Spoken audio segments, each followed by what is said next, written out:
No sé si se acuerdan que la ley de financiamiento es, como su nombre lo indica, una ley que el gobierno no está cumpliendo. Y estamos en comunicación con Jorge Calzoni, que es el rector de la Universidad Nacional de Avellaneda. Buenas noches, Calzoni, ¿cómo le va? Hola, ¿qué tal? Buenas noches, ¿cómo están? Bien, bien, pero queríamos saber, bueno, ¿qué se hace frente a un gobierno que no cumple con la ley? Eso mismo nos preguntamos nosotros. No, no sé Porque muy es bien. Ahí increíble, es ya es muy ley, muy ya complejo. Sí, es sí, complejo, ¿no? Porque se hizo sí. todo lo que había que hacer, ya no hay nada que discutir. Sí, se aprobó la ley, se volvió a insistir, se vetó, se volvió a insistir, se aprobó por dos terceras Desde que partes. se aprobó y es ley, ¿ha habido algún cambio de parte del gobierno o nada? No, lo que no, No, no. hubo un acuerdo, digamos, en realidad un aumento dado unilateralmente hace unos meses que es un 1,3% para docentes y no docentes, y fíjate que la inflación fue 1,9, 2, que no sé Sí, cuánto dará sí, este y mes, que por supuesto con lo tampoco es cual, eso. claro, continuó la pérdida, sí, pero si ponerle que fuera cierto, también ahí hubo una pérdida adicional, y bueno, lo que hicimos todas las universidades con distintos esquemas, pero prácticamente todas, fue presentar un amparo para ver si se podía cumplir con lo que había sido aprobado.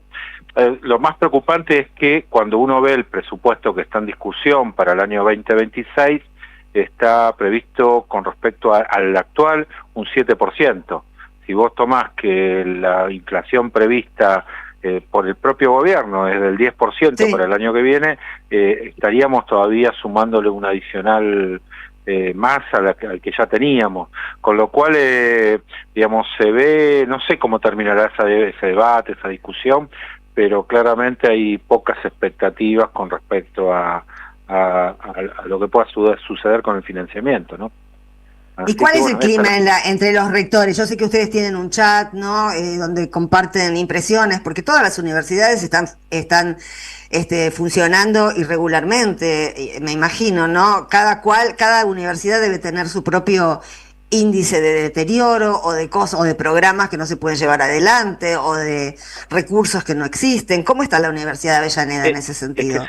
se van dejando de lado ciertas cuestiones que son cotidianas, ¿no? Digamos, el arreglo de, no sé, ascensores, por ejemplo, hoy tenemos un problemón, porque no los podemos Ujú. arreglar.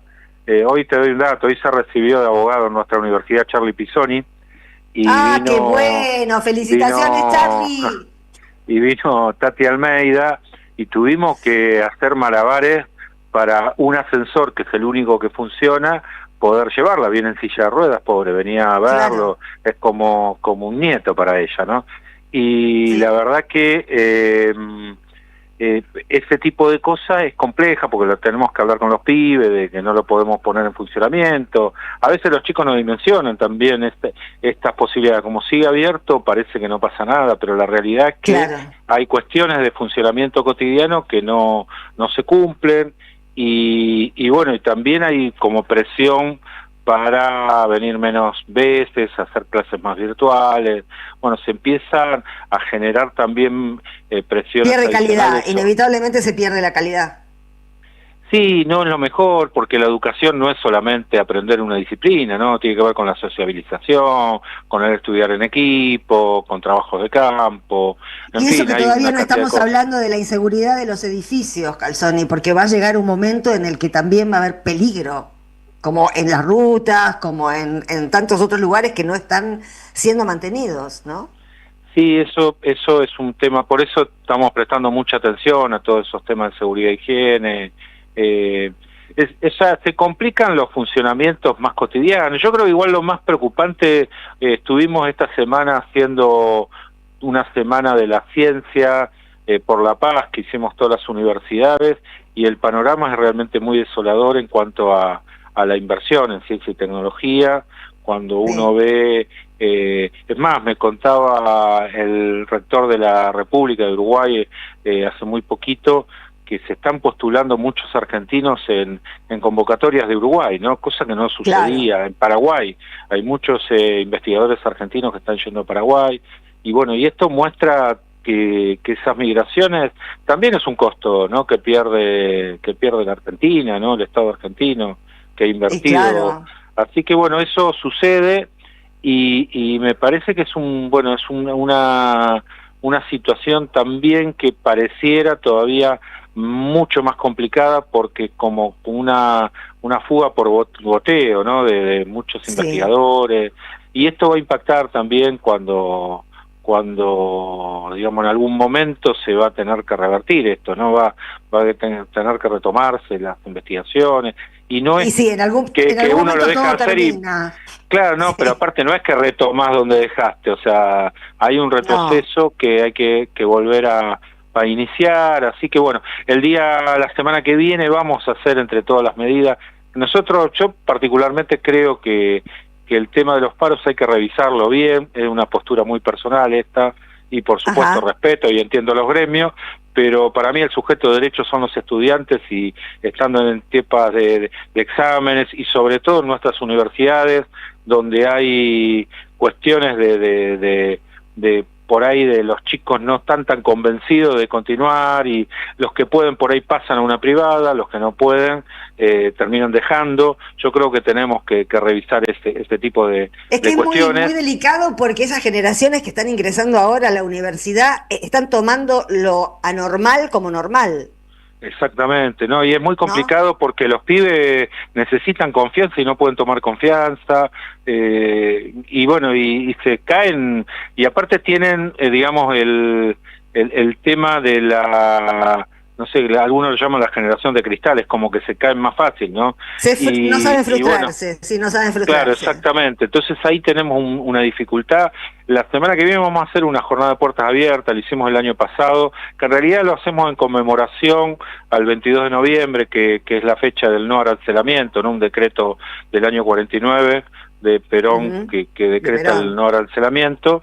Y bueno, como cae, digamos, feriado, lo vamos a hacer el jueves 20, donde en realidad lo que a mí me parece que es importante es que la comunidad entienda qué se hacen en las universidades, qué se produce, qué se enseña, cómo se dialoga saberes con la comunidad propia. Así que bueno, eso va a suceder en todas las universidades del país. Bueno, esto lo determinó el CIN. Y después lo que te decía, bueno, las presentaciones que se han hecho para ver si es factible lograr algún tipo de acuerdo, de mejora en cuanto a la situación actual, ¿no?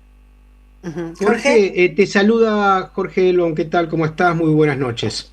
Hola, ¿qué tal, Jorge? ¿Cómo estás? Bien, y te pregunto ahí directamente, coincido con vos respecto a cierto escepticismo del tema de los paros, porque en realidad al gobierno le encanta que haya paros, porque lo que quiere es destruir la educación pública, y creo que disfruta si las universidades públicas no abren sus puertas. Pero al margen de eso, pensando en las alternativas justamente a eso que el gobierno busca ir destruyendo incluso con los paros, no es posible pensar en marchas, por un lado, en iniciativas de escenificación pública en el centro de la ciudad, porque este gobierno le teme mucho a las universidades. Puede reprimir jubilados, pero cuando salen los universitarios a la calle, como que se esconden los policías. ¿Qué pensás de eso? Sí, bueno, de hecho las marchas fueron multitudinarias. Yo creo que también hay que generar todas las instancias para que eso ocurra, ¿no? Hay dos cuestiones, a mí me parece, en esto que son claves. Primero, que las marchas fueron consecuencia de una unidad gremial. Vos pensás que en la universidad hay 4 gremios docentes y 2 de preuniversitarios docentes, son 6. Un gremio no docente, que por suerte hoy pareciera que sigue conjunto, y se había logrado una intersindical que fue, creo que valioso en ese sentido, el funcionamiento en conjunto con la FUA, que es la Federación de Estudiantes, y todo el conjunto de rectores, ¿no? Del CIN. Yo creo que tiene que haber, en primer lugar, un acuerdo y una unidad conceptual de las medidas a seguir.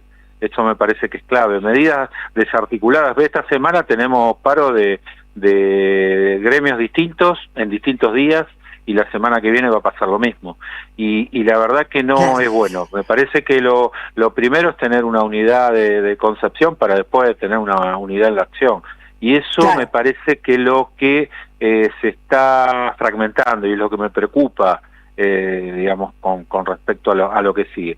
El segundo paso es seguir el debate en diputados, porque en realidad yo no sé cómo va a seguir los acuerdos que pueda haber con las provincias. A mí no me generan mucha confianza que puedan acompañar a las universidades. Probablemente hagan algunas negociaciones de otro tipo, y hablando muy directamente, como me decía. Así que a mí me parece que si todo el sector en su conjunto, como sucedió con la última marcha, que fue en conjunto con discapacitados, con el Garrahan, con distintas medidas que tenían en común aprobación de leyes, me parece que desde ese punto de vista puede funcionar. Si no, creo que no, lo que genera es un desgaste y una fragmentación todavía mayor. Así que bueno, eso es la mirada que yo tengo, pero bueno, habrá que ver cómo continúa. Yo creo que lo que no se puede perder es la paciencia, y lo que no se puede perder es la perspectiva de futuro. Hoy estamos en un estadio de sobrevivencia para ver cómo se continúa, cómo podemos sostener a los estudiantes, que me parece lo más importante. Y por supuesto que es importante el salario docente, no docente, de pérdida su 90%. Pero bueno, también es importante la beca de los pibes, también es importante que podamos sostener los edificios, es decir, todo es importante. Hay que redescubrir lo colectivo, ¿no? Hay que redescubrir lo colectivo en las luchas, porque si cada uno protesta por su lado, ninguno gana. Sí, claro. Y me parece que ahí es donde estamos en un punto crítico en ese sentido, y bueno, eso es tal vez lo que tenemos que mostrar. Bueno, yo creo que ha sido, en su conjunto, ha sido muy maduro en este sentido, ¿no? No hemos, digamos, hemos hecho pedidos bastante sensatos, así que veremos cómo sigue esto. Yo estuve la semana pasada en un encuentro de Obral, que fui invitado por Udual, ahí que actualmente yo presido, y la realidad es que hay una situación internacional también compleja. Salió una nota en Nature, en una revista científica, que habla específicamente de todo el tema de la educación superior a nivel internacional. Bueno, las universidades de Estados Unidos están con enormes problemas con Trump. Lo mismo está pasando en Europa. Llamó mucho la atención. En el mundo hay 267 millones de estudiantes universitarios. Es decir, es alrededor de un 4% de la población mundial. Pero aparte, lo más grave es que la mayor parte de esos estudiantes, más del 50%, son mujeres, y más del 50% son asiáticas y asiáticos. Y que iban a Estados Unidos, iban a Europa y ya no van. Entonces, lo que se está generando es una movilidad muy interesante, estudiar bien, y hay que ver cómo se genera. Con lo cual nosotros vamos a tener ahí una cuestión adicional, es decir, cómo van a tratar latinoamericanos, porque están perdiendo población, jóvenes, sobre todo Europa y Estados Unidos, que hoy ya está perdiendo en esa, no sé cómo llamarla, pero batalla cultural con sobre todo algunos países asiáticos, ¿no? Si vos sacás la cuenta, sería la población de estudiantes universitarios sería como el quinto país en población.